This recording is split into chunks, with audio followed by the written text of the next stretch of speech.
మలేషియాలో ఉద్యోగాలు ఇప్పిస్తామని చెప్పి ఏజెంట్స్ నిరక్షరాస్యులను విజిట్ వీసాలపై మలేషియా దేశానికి పంపిస్తే అక్కడ అక్రమ నివాసులుగా మారి పోలీసులు జైలు భయంతో బతుకును వెల్లడిస్తున్నారు. మలేషియా దేశంలో 2 లక్షల మంది భారతీయులుండగా వీరిలో విజిట్ వీసాపై వెళ్లి అక్రమ నివాసులుగా మారి వెట్టి చాకిరీ చేస్తున్న వారు 50,000 మంది దాకా ఉన్నారని federation of NRI cultural association Malaysia అధ్యక్షుడు బూరెడ్డి మోహన్ రెడ్డి ఫెడరల్ తెలంగాణకు చెప్పారు. అక్రమ నివాసుల్లో తెలంగాణ, ఆంధ్రప్రదేశ్ రాష్ట్రాలకు చెందిన తెలుగు కార్మికులు ఎక్కువ మంది ఉన్నారని ఆయన తెలిపారు.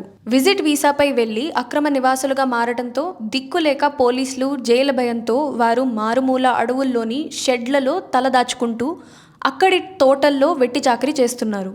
మలేషియా అడవుల్లో పాములు, కొండ చిలువలు ఎక్కువ. వీటి మధ్యనే అడవుల్లో పనిచేయాల్సి వస్తుందని తెలంగాణకు చెందిన ప్రవీణ్ అనే కూలీ చెప్పారు.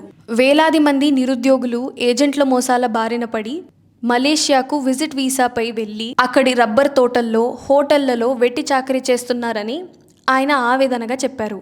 దీనికి తోడు అక్రమ నివాసులుగా కొందరు యువకులు మలేషియా జైళ్లలో మగ్గుతున్నారు.